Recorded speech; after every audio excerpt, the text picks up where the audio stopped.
Oh yes, this is the Hardcore Marketing Show. I'm Casey Cheshire, your host for this epic journey.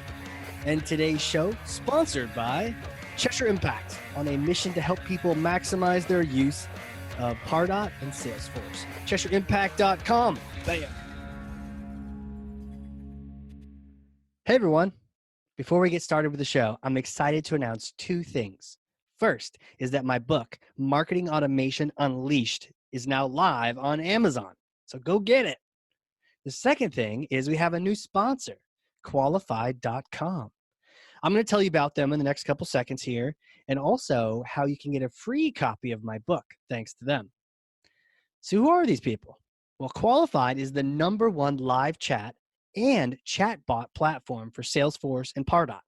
Sales reps can have real-time, personalized conversations with who? Your hottest website visitors.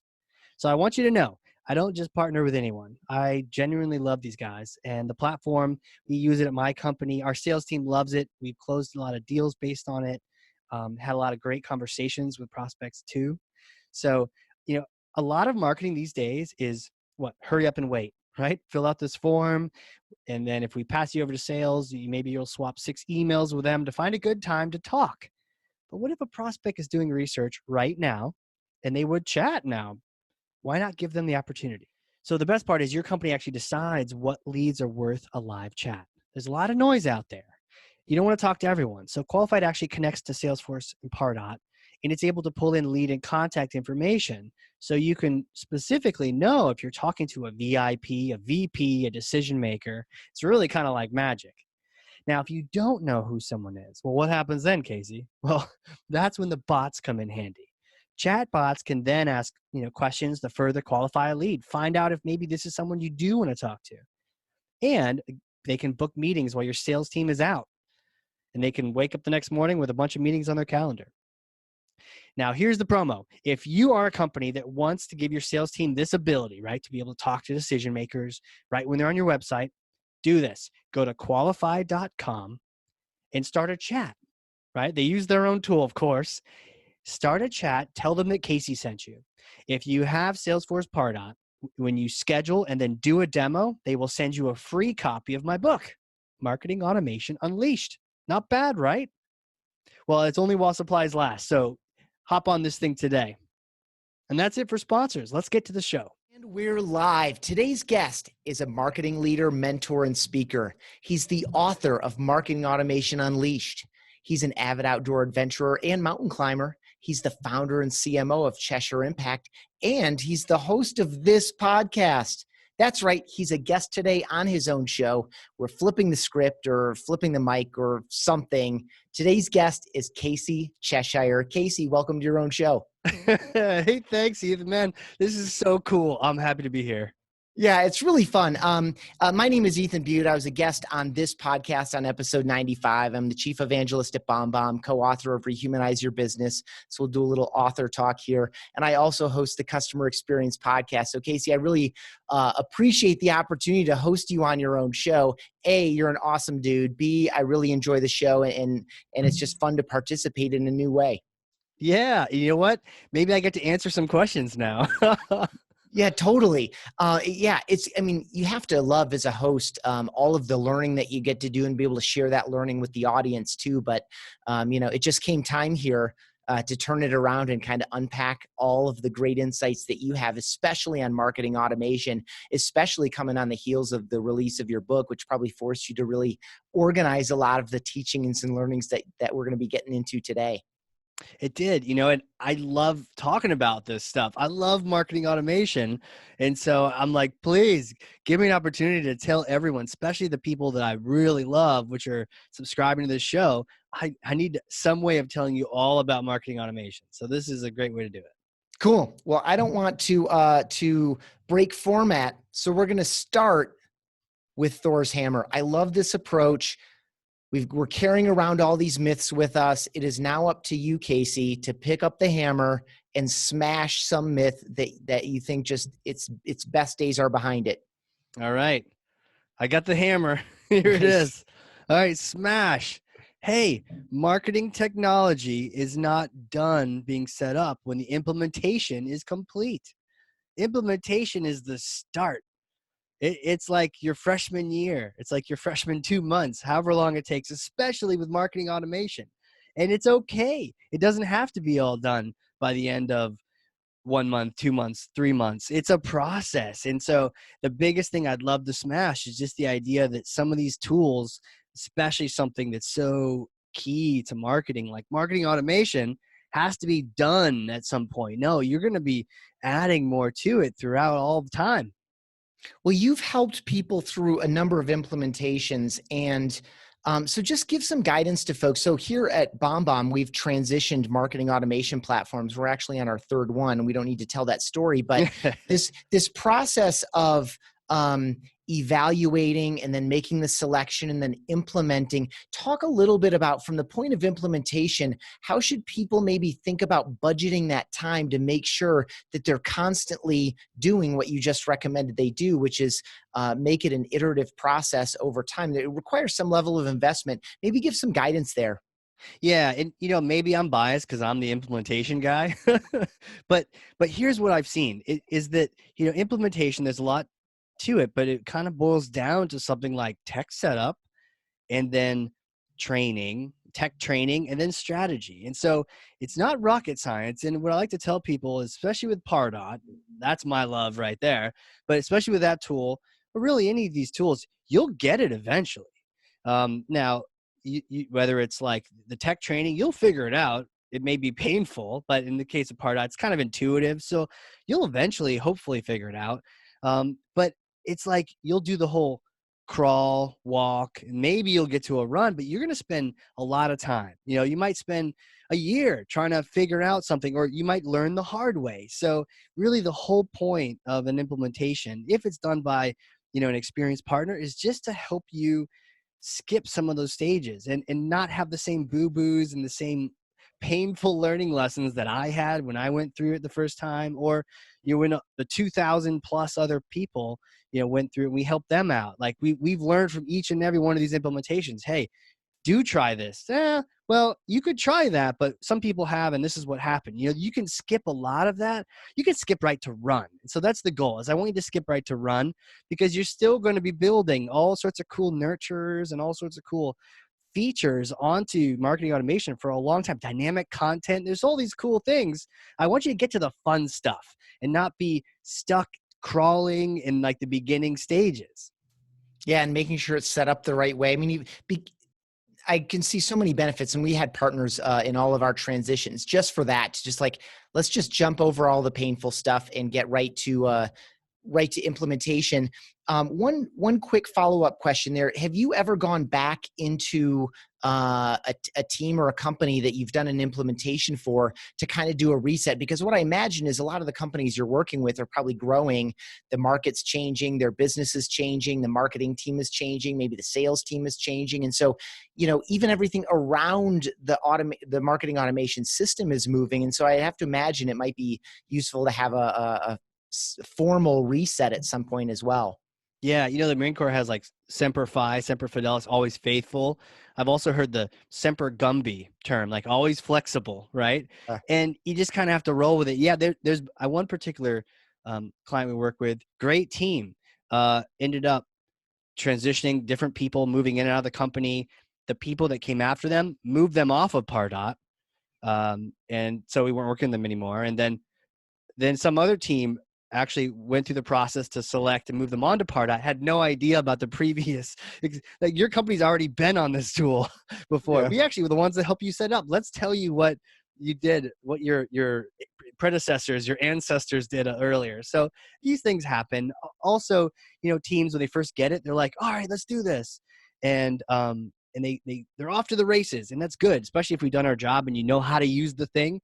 And then it's like, go, go, go. And so then we have a graduation ceremony. I think we used to send out diplomas. And then, we want people to be successful. But sometimes we'll get contacted a few months later. And usually the reason is no one tells you a roadmap of like what to do next. And sometimes the software vendors can just make me guilty of this, where they just say, here's 1,000 features you can use. Go ahead and pick one. And so people can get distracted like cats looking at the next shiny thing. Oh my God, that feature is amazing.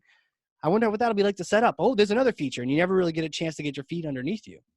Yeah, it's so hard. Managing expectations is such a big part of any kind of onboarding and setup. And frankly, it should be established in the sales process. Hey, let's talk a little bit about Marketing Automation Unleashed. Subtitle is The Strategic Path to B2B Growth.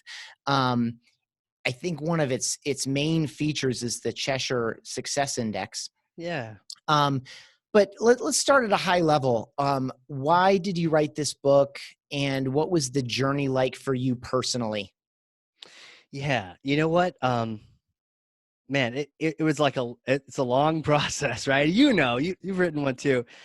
I had this experience where I was at this office working with a president of a large bank, and I was trying to explain some more advanced things of like revenue optimization is what we'd call it now, lead to revenue and these kind of concepts. And the eyes were kind of glazing over. And to be fair, they had just purchased marketing automation, and we were there to help them set that up. So talking more about this, sales marketing connected thing wasn't quite sinking in yet because he didn't even quite understand what marketing automation was. So I kind of paused for a second because I was seeing my audience wasn't giving me the normal Casey like amaze response. And so I took a step back, paused, and then I said, let me tell you about marketing automation.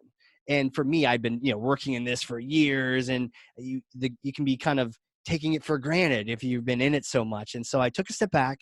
I said, hey, capture, nurture, automate. Capture, nurture, automate. I wrote them on the dry erase board, and I went through and I started explaining each one, and his eyes were like lighting up, and he rearranged meetings. He didn't have much time, but now he had time, and then his team wasn't available, but now they were available. And like the skies opened up and angels started singing and harps were playing. And so I was like, oh, there's something going on here. I need to go back to the basics and just talk through the core features and functionalities. And then you mentioned the CSI. It's that roadmap I was mentioning that people don't usually have. No one tells them what to do first, second, third, or fourth with any kind of authority. And so we thought, okay, let's cover some basics. Let's get some core values down for what this stuff actually is. And let's tell people how to roll it out in order. Do this first, then this, then this, then this, so you can get some traction. I love it. I think it's, marketing automation is not new. How long has the term marketing automation in its current form been used approximately? That's a great question. I've been using it for like 11 years, and I'm not even saying super early adopter. I'd say maybe 15. Right. And so I think, there have obviously been books written about it before, but it's still successful use of it, I think, is still relatively new. And of course, what it actually means, like what's under the hood, some of the features and the things that we're capable of doing now are in fact brand new. And so I love that you took this on, A, as a benefit to your clients, and then B, as a benefit to, all these other folks that have maybe been involved in the evaluation, implementation, or maybe they walked into a shop where it's already up and running. But again, to your point, having taken for granted that there's a whole lot more we could be doing here. Are we doing it the right way? And all these other things. So I love that you took that on. Any surprises along the route from I'm gonna get this thing written to now it's available for purchase? Yeah, a lot of surprises. But one thing you mentioned earlier, there actually aren't a lot of books on this topic, which is so bizarre to me because it's like this is the tool that is like the CRM for sales. If someone's doing sales on Excel still, you're like, what are you doing, grandpa? Like you're in the wrong era here. Like we use CRM in the cloud now, right? It's like a no-brainer. You've got to do it that way. Well, doing marketing, especially in the B2B side, without a marketing automation platform, it's like blind. It's like might as well be Mad Men days, like, what are you doing? This is so crazy. But they're really, Matt Sweezy has a great book. He's a great guy. He's got his second book out now, right? So he had marketing automation for dummies. And then when I was looking for like, what else is out there? There's nothing else. SEO books pop up when you do an Amazon search. I'm like, what's going on? Like, where's the guidance for, there's so many vendors out there that have this software. I like Pardot, but there's many others. So where are the books on more of that strategy of where you need to go? And they weren't there. So it just was like a no-brainer. We got to get this information out to people. I love it. I'm going to assume, I hope safely, that no matter what system someone is using, they can get valuable insights about whether it's Pardot or not, that they're going to get some valuable stuff out of this. Yeah, totally true. Totally true. Platform agnostic in terms of strategy, right? So the way I position it is strategy, process, technology. You got to get that strategy figured. And by the way, strategy is the most overused word in all of marketing, at least one of them. Um, and all it means is to have a goal and have a plan to achieve the goal. That's like all it means if you Google it. And I was blown away when I was like, I don't actually know. Here I was like a marketer for 6 or 7 years. Everyone uses the term, and I'm doing this book. I'm thinking, what is strategic? I don't even know. Everyone abuses it. And Google was like, hey, simple answer. Have a goal, have a plan. And so if you don't have a goal and don't have a plan, like, what are you even doing? So yeah, it's like these strategies will cover all sorts of technology. They'll cover Pardot for the next generation. They'll cover, it's the kind of stuff that's evergreen, right? As opposed to it's already dated tomorrow. And so really whatever tool you're using, you can use this book to sort of measure up to, can I accomplish all the things in this roadmap with whatever tool I have? And if you can, great. Really, I want you to actually accomplish them, because what I found is that most people with marketing automation across the board, when we first meet them, they're using something like 30% of the tool or less. And 30% is actually, it's a cliff, a drop off. It's not like a bell curve where it's like, oh, friendly. No, 30%, and then it just tanks. I love it. And I love this book then for people. So for us, for example, we did a tech stack review, and toward the beginning of fourth quarter last year in anticipation of 2020 budgeting. And we found that number, and not just in marketing automation, but in a variety of tools. I'm sure everyone listening, no matter what seat in the house they're in, are like, yeah, we definitely don't use that to the fullest. We definitely don't use that to the fullest. So love what you've done here. Congratulations on articulating the roadmap, drawing it out for other people, leaning on your experience, sharing stories, and helping a lot of people through that process. Let's get a little bit into marketing automation in particular to really get your worldview on it. And so let's start with your CNA. What is marketing automation from your point of view, Casey? Yeah, marketing automation. What the heck is this thing?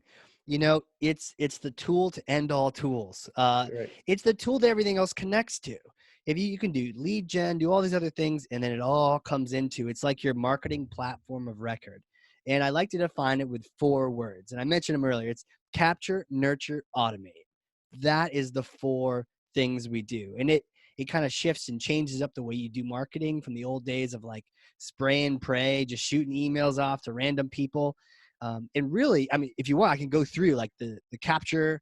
Sure, yeah. Nurture. Yeah. So on the capture side, it's all about getting people in and capturing them along the way, and getting that lead who landed on your website and getting them to convert. And it starts with these forms, and like marketing automation has these magical forms. I actually call them magic forms in our training. And I get it. It's not very textbook, but they're magic, because what they do is they know who you are, and it knows every web page you visited on the site. In Google, normally it does this anonymously, right? It knows that 3,000 people went through this path, and you can adjust the path and figure, but it doesn't want you to know specifically that it was Ethan that did it, right? Whereas Pardot does, and you did this, and then you did some research on my website, excellent, and then you clicked on that collateral, right? So it's capturing all this information about you, and then in the activity you're doing, and then it wants to be able to capture you as a lead and get you to give a little information in exchange for some kind of content. And I like to go back and ask this question. Back to you. Are you married, or are you married? I am. How many dates did you go on roughly before you got married? Ooh, gosh, dozens. And so for people listening too, if you're not married, if you were going to get married, how many dates do you think you would go? So a dozen? More than a dozen? No, dozens. Dozens. Okay. Yeah, I have no idea. 50. Months. Yeah. 100. Yeah. It right? was months, and then we got an apartment, and then shortly thereafter we were married. Okay. Right. So it wasn't one, right? Correct. Right. And so that's the key point here. We don't usually expect, unless it's some kind of crazy movie that happens in Vegas, we don't normally expect there to be one, and then we're getting married for all of life, right? But somehow we expect our customers to come to our website and get married to us on the very first form, right? And you see this all the time, where you have a form with 12 fields on it. and you're like, oh my gosh, this form, what are Right. they? And then you go through the questions. Okay, name, email, phone number. Oh, they're gonna call me. What's your annual revenue? Ooh, or what's your annual salary? What? Blood type, social security number. Like, what are you Right. Yeah. asking me Yeah. questions for? We just met. I just wanted your case study or your little white paper. I don't want to get married. I actually had a form like this. It was asking me my annual take home pay. And I just want your content, but I don't want it that bad. Like, who are you? You're asking me this Right. information. So in the end, it's like, don't do this, right? Don't try to one night stand your prospects, right? They deserve better than this. And so what marketing automation does is it has a thing in Capture that it's called progressive profiling. And what this does is simply allows you to ask a series of questions over several forms. So instead of asking all 12 right up front, and by the way, no one wants to fill that out. No one does fill that out. And in the studies have shown anywhere between 1 and 3%, give or take, margin, improvement in conversion rate, a 1 to 3% improvement in conversion rate, the more fields you get rid of, right? So if you got 12 and you get rid of 5, you can have a 5%, 15% increase in leads that are completing that form. You could literally have more leads coming in just from shortening up those forms. And so what Part allows you to do is, one, it'll never ask a question twice. And I've had this happen before where, So smart. It's you fill just out one brutal. form. Yeah. Fill out one form and then it says, oh, okay, great. This was actually the evildoers that they wanted my salary. So I'm pretty sure I lied and I put something like, oh, I'm a billionaire. And then I got to another piece of content and they asked me the same question again and it was required. I'm like, you asked me I lied last time. I'm gonna have to do it again to Yeah. you this time. And it's like, or calling the bank, right? You call the Well, and bank. then think about what that does with your data. Oh Right? yeah. You give people the chance to, I mean, in your case, you're doing it mostly for fun. Like, I'm going to mess with this a little bit because it's such a ridiculous question and opportunity. But, think about like, so then what rule are you going to write? You're going to overwrite the old data with the new data, or are you going to accept the previous data like this? And this idea of making people fill out the same form multiple times has a number of negative impacts on the customer experience. Frustration is one, but then data hygiene on the other end. Like, what if That's they, true. so many problems with it. It's so crazy. And I think just, I want to add to your point of removing fields. I know on the practitioner side of it, you know, early on in your career, your tendency is maybe to want to think about the form as you're constructing it to say, gosh, what do we really want to know? As opposed to how little can we accept at this point and still know that we have enough to move forward? And I love so, that. yeah, flipping that Yeah. question around to say, like, what is the least amount of information we could take here and still make it constructive for both parties? Yeah, I think I love that because you're instead of saying what can I get out of this, you're saying what's their experience going to be like. And I know how this happens, right? Sales wants this information, marketing thinks this would be helpful. Yeah. No one eliminates anything, and then you have 10 or 12 fields, and it's like gross. Yeah, Yeah. even 7, right? You have all these fields, and to your point, do you really need that out the gate? There's plenty of those YouTube video, spoofs where you're on a first date and the person's like, so how many children do you want? You have any diseases in your family? Like, these are not Right. questions for your first date, people. Right. Save it for down the road. I'll learn that in time, whether or not Yeah, my potential in-laws are crazy or not. right. So your parents, they have a criminal record? Anything I Yeah. should know about? All right, I'll see you later. I gotta Yeah. go. My friend's texting me. When Okay. I feel this tease up the nurture conversation, Yeah. because again, if you have progressive profiling, maybe the next time around, as you're offering something else of value, you get one of those fields that you gave away, Yeah. and maybe the next time you get an additional field that you gave away, so that you don't have a 9 field form and instead it's a 5 field form. But over time, progressively, I'm just making an assumption here that's part of the nurturing process. But talk a little bit about the nurturing process and maybe some great tips for people. You know what? Nurturing's another thing. I love doing this. I don't know. It's like my thing. I don't know. Some of those authors, they all have their own little shtick. I love Googling simple words just to kind of find out what I didn't know, what they actually meant, because I kind of feel like I know all these words. But like nurturing was one of them. Nurture, right? You're like, what is nurturing? Because there's nurturing campaigns, but what is that really, right? Super simple. To care for and encourage the growth or development of, right? And yes, one of the best examples of this is like moms growing up, right? Moms have that special gift that, and some dads too, right? And they have the special gift as parents to be able to encourage and then, care for and encourage the growth, right? So we want to encourage them and we want to care for them and encourage that growth in a certain direction. That's really what nurturing is. And so, yes, we do need to get that second form filled out, especially because I don't like to ask phone number on the first form, right? I get that on the second form. I make it required. I don't play games with required, not required. Hey, second form, now we're dating. What's your phone number? Don't worry, I'm not planning on calling you, or maybe I'm going to call you. But either way, here it is. And so to get them back, yes, we need them to fill out that second form, but also we want to encourage their growth. I remember one time I joined this company before they had marketing automation, and I joined one of the sales calls of one of the sales rep was calling one of the leads that marketing had provided. And they got connected on the phone. I'm like a fly on the wall, my notebook, listening. What are they going to say? And the first question out of the prospect's mouth was, "Who are you? And what do you do again?" Right? Like, you don't even know. Wow, this is not a lead. You just harassed this person in their home. Like, right. I mean, making someone feel like a number. I mean, really, there's in customer feedback, there's nothing worse than making people feel like a number. And it's this idea of like, you are the next task on my list. Can you tell me more about yourself? Task on my list. Just brutal. Yeah. No one knew why no one wanted to be on the call. Sales rep knew this wasn't a good lead. Lead didn't even know who they were. No one wanted to talk, but yet they had to talk because some company had connected them, and it's like, oh, let's fix this. So, with nurturing, it really ties into that noble purpose of wanting to actually encourage people to grow as your customers, actually solve their problems, right? If you can keep solving their problems with these different content pieces you have, they'll keep eating them. They'll keep reading them and taking them. And you don't have to ever worry about, can we get them back to fill out our next form? Or should we ask everything up front and trick them, right? You won't have to worry about that because you're going to continue to nurture them.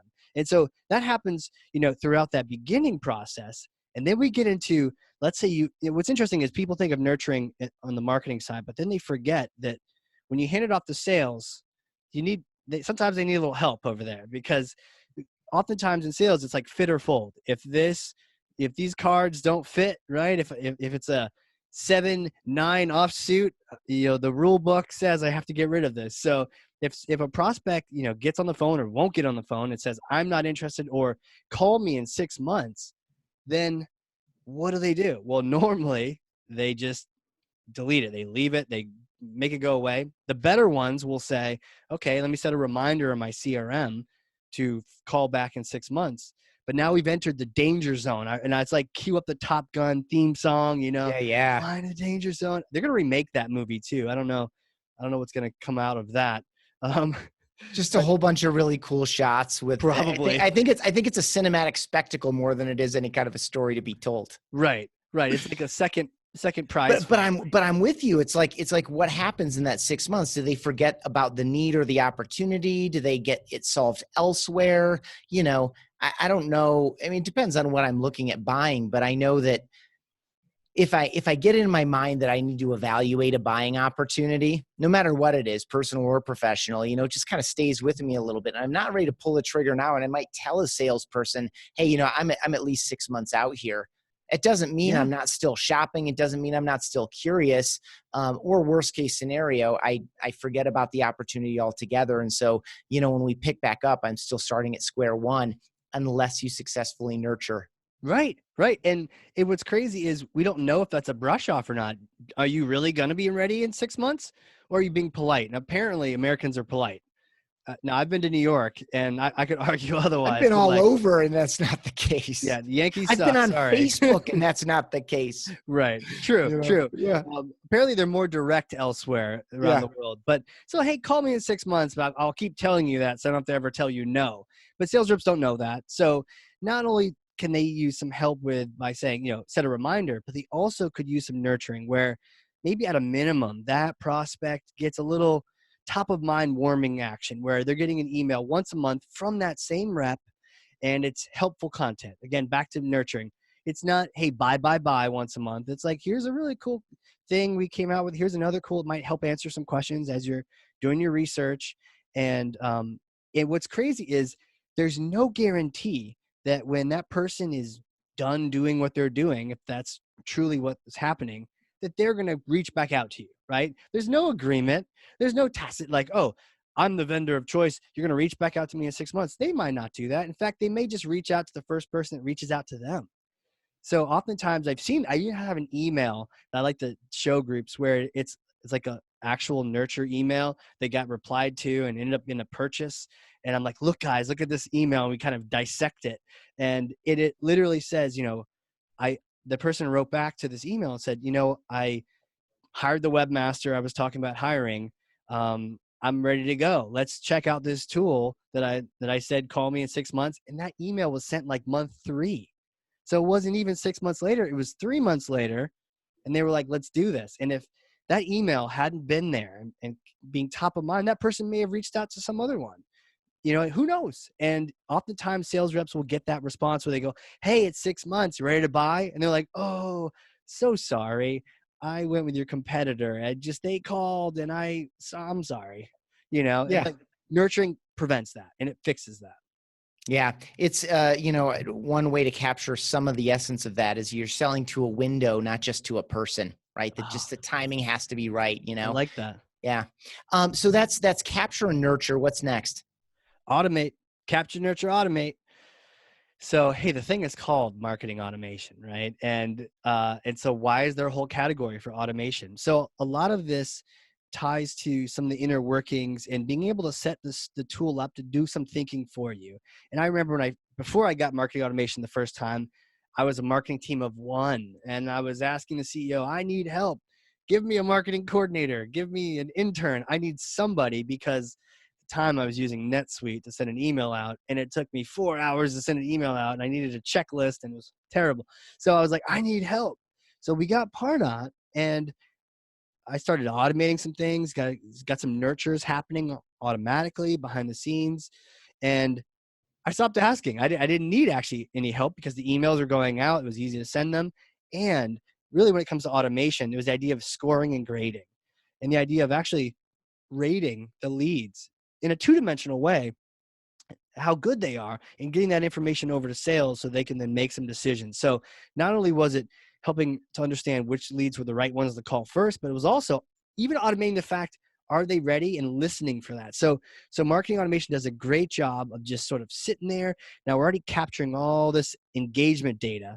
We know they're doing research, they're clicking your site, they're completing forms. And at some point, each one of those actions is going to increase their score to the point where it hits a threshold. And that threshold, you can raise it, lower it like limbo. But when they hit that, you can automatically send them over to sales to the exact rep that it should be in the region and the territory and all of that. But you can make that happen. And I've talked to many organizations where prior to this tech, like a human's doing that, where marketing is like looking at every single lead and trying to figure this thing out and trying to get them to a certain place. And sometimes you need that for the oversight, but in the end, you want to get out of that and get that automated so you can speed things up, because oftentimes you hear it's like a study that the first person to call a lead usually wins, like all the time. So if you can be first, let's do that. If you get a lead in, you don't want it to be sitting there. And I actually met a lady who was the connector between this old marketing automation tool and their CRM. And she would have to every day, like pull up the list and then write them into the CRM. You don't want to wait for whoever that is to type them in. And meanwhile, your competition, they're already calling and you're in the back foot now.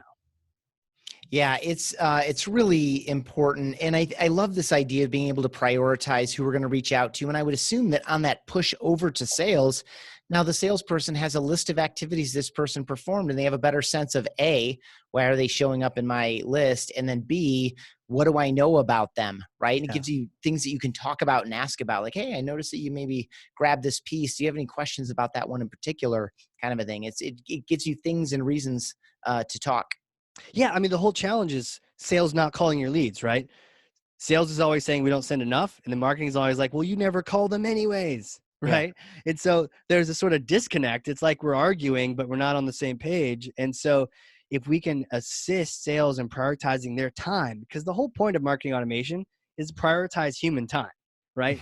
Human time is not scalable. You need a body, you need a person to do that. That's expensive. Pardot or marketing automation, it's working 24/7. You don't need to feed it, doesn't take breaks, it just does its thing. And it's happy, right? Like, hey, so the whole point is then to prioritize that human time. And one of the crazy things is that I love the idea, and Pardot has this, where you have a lead score and a lead grade. And whether you call them that or in whatever system you have, you need two dimensions. And so historically what happens is marketing creates this lead score or sales, and it's this ginormous number, 7,404, and it gets sent over to sales, and you're like, what is this? And it doesn't make any sense. But worst case scenario, marketing is like, that's our best lead ever, please sales, call them. You never call anyone. Escalate to the VP of sales. Okay, fine, we'll call this one.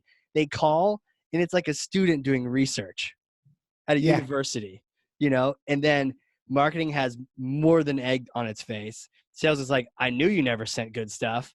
And then they don't call anymore. So what was happening there is they were trying to have the engagement and the activity of that particular prospect, that lead, and the quality of it, two different dimensions flattened out into one number.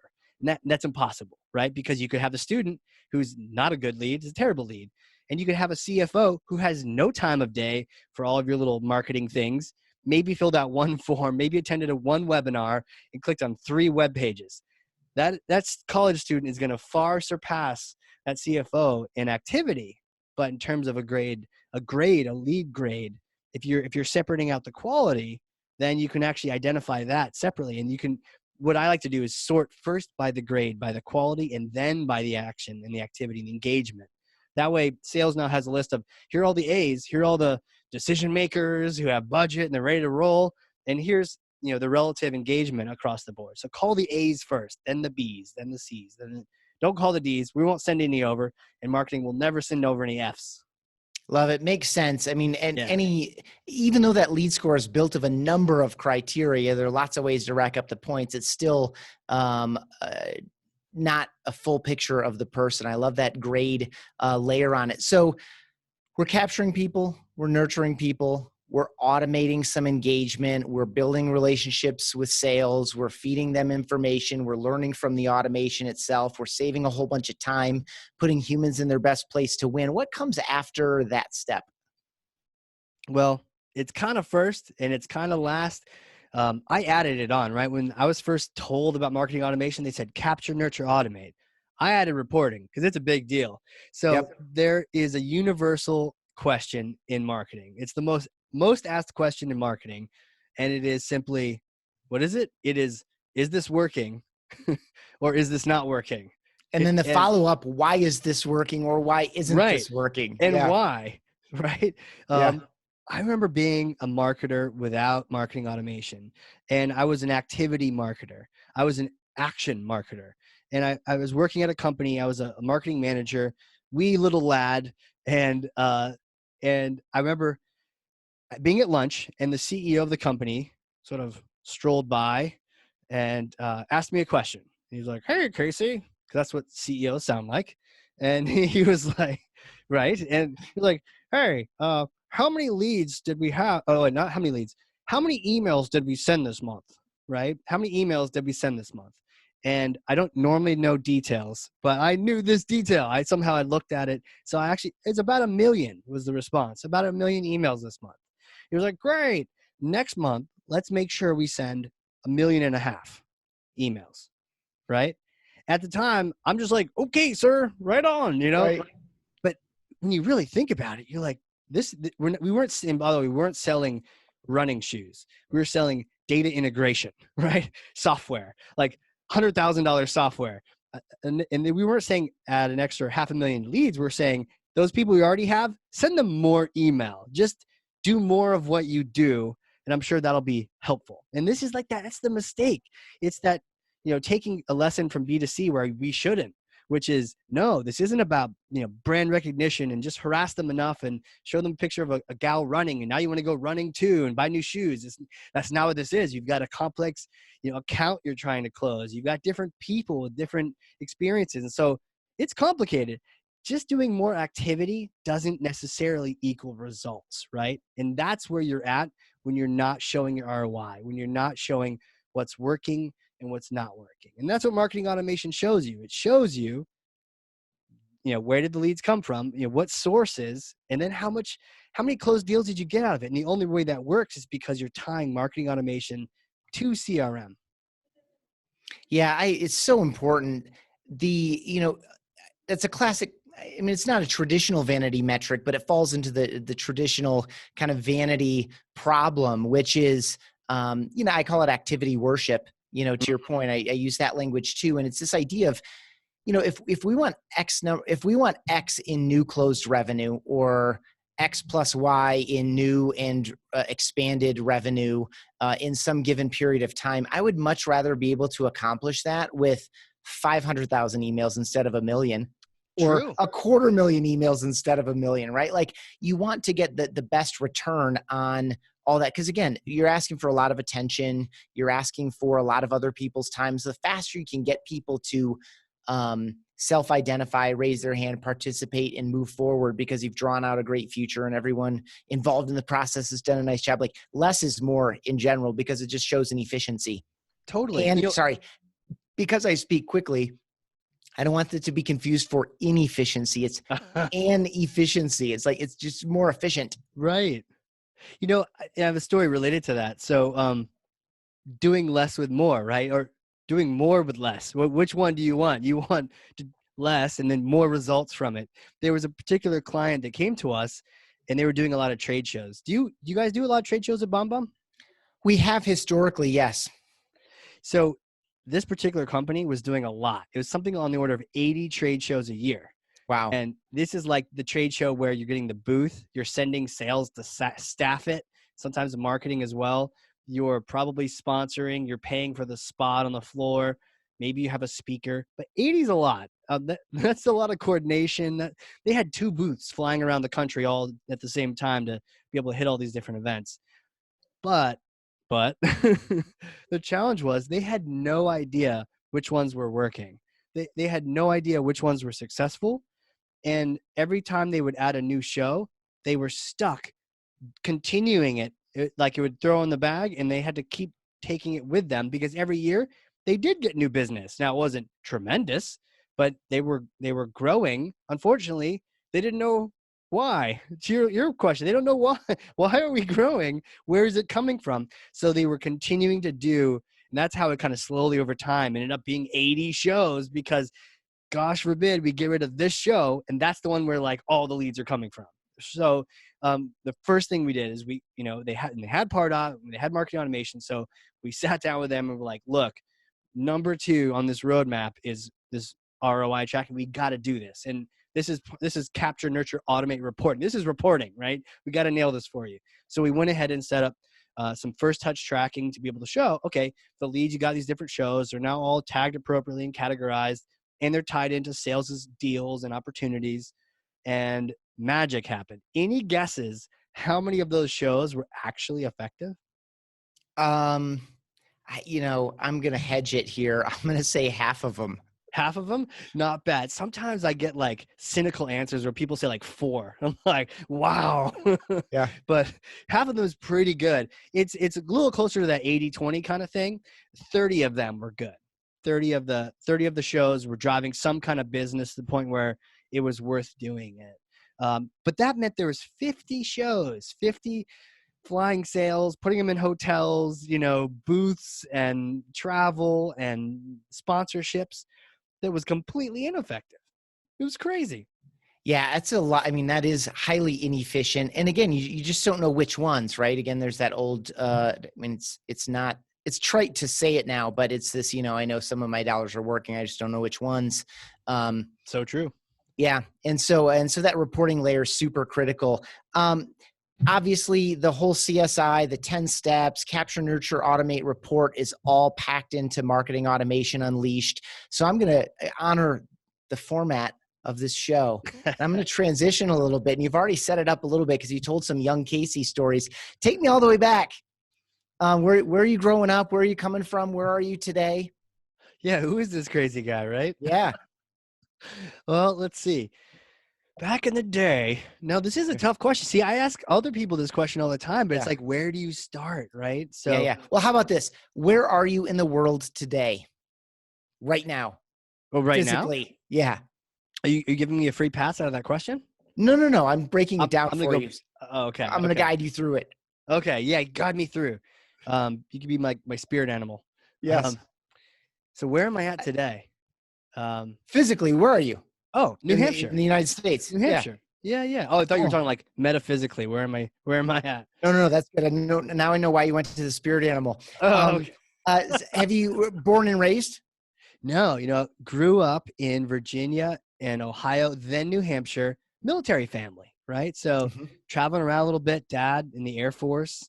And thankfully, really was like first grade on was New Hampshire. So I was really blessed in that regard to not be in like 9 other geographies throughout his career. But yeah, grew up in a military family and then in New Hampshire, just, doing soccer and magic and hacking away on the computer. I think I've always kind of been that little like part creative, part analytical person where I'm not analytical enough to be like, oh, I love math. And I'm not so creative to the point where like, I hate math. I kind of like a little bit of both, And so I've always kind of been on both sides of those line. I'll go do a magic show for the kids in the neighborhood and then turn around and, I remember like I was 16, I picked up some HTML book. Like, I don't even know why I did that, but I picked it up and I'm like, I could learn HTML. And you start doing that. And that was back in the days of America Online and, dial-up modems. Awesome. And so you did a computer science degree, right? Yeah, you know what? Like you think, like I was playing around AOL. And like for me, it was like, what internet? I can talk to someone in another location. It's a big deal, people. Like if you grow up when you've always had it, you're like, yeah, I'm connected. But no, you're not connected. People have to call your home phone and ask for you. No, now they can just email you. So it was a big deal. And I remember I really enjoyed creating websites. I made a link exchange website called the Rubber Chicken Club. And I just had so much fun that I thought, this computer stuff is great. AOL and coding this. And I learned how to code AOL back in the day. I was like, this is kind of cool. Must be computer science is the thing. Only to find out that computer science degrees in college, they're kind of behind, right? And so I'm kind of dark on school sometimes because I wanted to learn internet and HTML and all these things. And they shook me into like coding land and heavy math courses. And now I'm not the heavy math person, so it was like torture at school sometimes. But all of my electives were communications, which is funny. So I ended up banging out that computer science degree, but they kept taking me deeper and deeper. And eventually we were coding microprocessors, which is like a gate that's either open or closed. Like, how boring can you get? It's closed. It's open. No, it's closed again. It's open again. Oh, it's closed. Like, okay, where's the human connection in all of this? And that's what I was really looking for. So I really have always been like a technical communicator. It's like use the tech to connect with more people. That's really that. And so I eventually was able to do a communications degree and do a lot of internships around that same amount of time to be able to get those degrees. But really wasn't the schooling that where I got the learning. I remember I had hacked a bunch of websites, not hacked them. I'd built a bunch of websites and summer of like my freshman year in college, I would email a bunch of companies who would have terrible websites. And I would write them an email saying in true, 19, 20-year-old fashion, like, your website's terrible and you're a company, you should know better. But I would email people saying this and I'd say, but I can fix it for like. Did you generate some business that way? I did. Yeah. People like, okay, kid, you're on, fix this website. I probably quoted some terribly small number, but for me, it was great. And for them, it was like, yeah, make us not look like idiots online. We don't understand what this is, but we know it looks bad. Please help us. And so one of the companies though was actually had a cool website. And I actually wrote to them and I said, I've been telling people all day that their websites are terrible, but I actually like yours. Good job. Keep it up. And it was actually an IT company. And they wrote back and they said, thanks. Would you like a job being a web dev for us? And so I started doing a lot of work with them and doing some marketing. And even did a radio show with them. So it was all these kind of cool experiences outside of school that I would always test things out and try to build stuff. I love it. Where does your service in the Marine Corps fit in this kind of time window? Sure. Like growing up in a military family, you just assume like, of course I'm going to go in the military. And, I had a lot of opportunities to potentially go into the military. Like I'd been nominated for the Air Force Academy and all these places. Didn't do so hot in calculus. Did I really attack it myself? Probably not. So like, and then looking back, I'm like, I would have been a terrible fighter pilot. Like that was like, you were destined to go be it would have been horrible. Like, and so like, good evening, passengers. You're supposed to be flying to Miami tonight, but Las Vegas sounds like fun. Let's go there instead. Like you don't need creativity with that. Yeah. So, I had all these opportunities to go, the ROTC route and all this kind of thing through school. But what I ended up gravitating toward was actually theater. So it was like that creative side, trying to it's probably repressed and regressed from all this math homework I had to do. I had to do some theater at the same time. So yeah, I kind of went through school, and one of my first companies was really running the theater company at my school. It was probably my most favorite experience because I was directing the play, producing it, the president of the theater company, running it like a business. I got online ticket sales set up for the first time ever. And got the president of the college, and the newspaper showed up, and we got the president of the college buying the first ticket for our show. Classic. But the secret is, he actually pulled me aside and said, I don't actually feel comfortable buying online. Can I write you a check? Right? Like that's how early it was in these days. And I'm like, sure, we got the picture, whatever. But it's like just trying new things and running a company. And I remember seeing some of my notebooks from college recently, and I had this book full of matrices and abstract algebra, and I just looked at it like, oh my, how did I do any of that? That looks crazy. But then it was like maybe an inch thick. But then I looked over and there was a 4-inch thick binder, and that was the theater binder. And I realized, oh, okay, that was kind of, me running things, being creative over there. But to get to your question, I went through school like this, and really the military never had an opportunity until marketing happened. I had graduated. I was doing this cool job, kind of a technical communication job, being a recruiter, a tech recruiter, calling people, see if they want a new job. And I'd heard there are free helicopter flights at a nearby college if you want one. And I thought, that sounds cool. Who doesn't like a free helicopter flight? Like, let's do this. So I go to. I have a feeling this is the beginning of a really good capture story. Oh, it's such a great capture story. Wait till you get to the nurture part. So I go, and it's St. A's up in New Hampshire, and I'm on the quad, this nice green quad, and then sure enough, this like Black Hawk helicopter comes down and lands right in the field. They're like, "Come on, kid, hop in," and not in the back with the luggage. No. I'm in the front on the left seat next to the pilot, who is this female pilot, kick ass. She's like, "Hey, come on board." I'm like, "Okay, let's do this." And we took off. We flew all over, Manchester, New Hampshire, and you see, this is amazing, right? And it's noisy and it's cool, and it lands. And then who was that? That was the Marine Corps. Well done. I had never even considered them. I thought they were kind of crazy. My dad was in the Air Force, and I thought, oh, Air Force, smart people go there, and the Marines had cool commercials, but they were like the crazy ones, right? So I wouldn't do that, like Arnold Schwarzenegger. What's going on here? But they hooked me in with that marketing, and that's how they captured me. Awesome. And so before we get a little bit into what brings you to life, and I know some of these things as part of the introduction, you worked for other people, but now you run Cheshire Impact. Like, pros, cons, were you always, I feel like from your email campaigns and building websites and fixing websites, you have this entrepreneurial spirit. Was that like how did that tension go for you, working for others, working for yourself, building a team? Yeah. I like to joke that I was a terrible employee. Probably wasn't really. But looking back at yourself, when you go and you're like, oh, that wasn't very good. Always very innovative, always trying to push things and break whatever was existing there and just kind of calling it what it is and trying to make things better. And I realized it wasn't I was a terrible employee. I was actually I had that consultant mindset, right? So I would show up to a new job and it's like, what's wrong? And like, what's the latest thing we can use here? What kind of strategy can we use to fix this? Yes, we've been doing this way for a year, but like, why would I want to do that? And I remember at one company, it was this report, and it was kind of like that movie, was it Office Space, with a TPS report? This was Yeah. called the FLS report. Like how much closer can you get, right? FLS report. I was the junior marketer, and it took me something like half a day, 4 or 5 hours to create this report.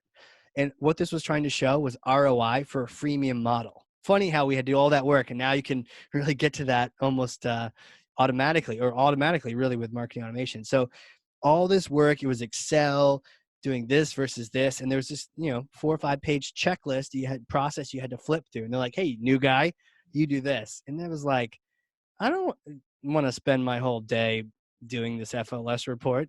So I learned macros in Excel and was like, let me see if the computer can do this by itself. And it could, right? So it was like, let's try things and break things. And that frees up my time to do some strategies and try some other things. And so, I was always pushing and trying new things. And if I couldn't express that in the company, and normally I could, there was about a year and change where you could really bring ideas to a company. But sometimes after that point in time, the new guy becomes the status quo guy, and then you don't really have that.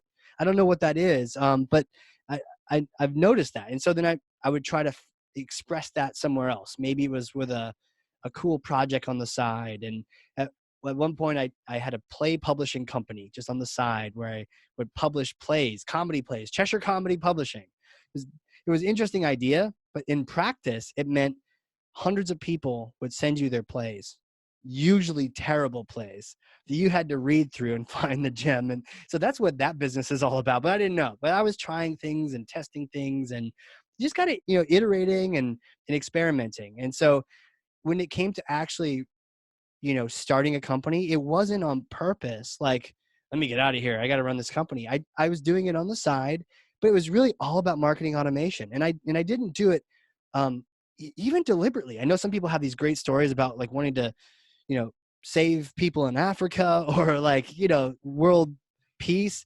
I just really liked marketing automation because I used it at a company where I was, marketing, and marketing had no clout, no pull in the organization. They want to chop your budget. I started using marketing automation, and I show like, we spent $5K and we got you $300K in business. And they're like, would you like $10K? How about 15? How far can I give? Here's more money. And I was like, whoa, this is like a game changer. So I was always happy to talk to people about it and be a reference for marketing automation and Pardot and tell people about it. And so eventually some people just started saying, that's a really cool story. Do you think you could help us do the same thing? And so consulting came about organically, and so I just started helping people and eventually found other people that like doing that too. And then it took off when Pardot was acquired by Salesforce. So when they got acquired, Pardot was like, look, we're going to send you a bunch more people. And I was like, great, I have a bunch more people on the team. Quick, find more people on the team. And like kind of like a Jerry Maguire moment, had to ask a few people, Kara and Kim and a few others, like, I know you think I'm crazy, and I was a month ago, but now this is real. Like, I need you to come join this crazy effort. And thankfully they did. And then a lot of other people have joined as well. And it's been such a blast to be part of the journey. I love it. I love just the personal interest, personal passion, and just the way it naturally evolved, because it was just so true to who you are and what your interests are. And it makes sense why you would want to capture all of that into a book. Before we wind this down completely, you're doing a lot of this stuff came on the side, just out of personal interest, but you also climb mountains. You're going to do Kilimanjaro this summer. You skydive, you have a wife and 2 kids. Like, how do you balance all of this? Yeah, that's a good question. And because you have to train for some of this stuff too. You don't just go shoot up mountains. I mean, you got to train for it too. It's like, yeah. Especially Kilimanjaro. It's one of those ones you don't just kind of like, hey, I'm just going to show up, see what happens. Show up on Saturday, see if I can't knock that out real quick. Right. It's just scary enough. I think that's why I picked it. I really like challenges. And I think, I didn't mention this from the Marine Corps story, but when the Marines invited me in to their office to evaluate and have a conversation, right? They actually said, first of all, we're not going to give you any bonuses. We're not going to, you can't have your pick of the lot of what jobs you'd like to do. Oh, and by the way, we actually don't want you, right? And so I don't blame them. I'd been doing theater and drinking peppermint mochas all year long, right? I was not in shape, but something about that, and I'd never thought my lifelong dream was to become a Marine, but something about like, we don't want you, like this is a challenge, like throwing down the gauntlet. And I just like, you know what? Cue the Rocky theme song. Let's do this. And the whole summer I just started running and getting in shape. So eventually they were like, actually, we do want you. Welcome back. So it's like, a lot of my life has been trying to find challenges like that. And so like this trip to Kilimanjaro is just scary enough for me to go, I need to go running, right? Like put down the peppermint mocha. It's time to run because I don't want to get halfway on that trip and be like falling out. So how do I balance all these things?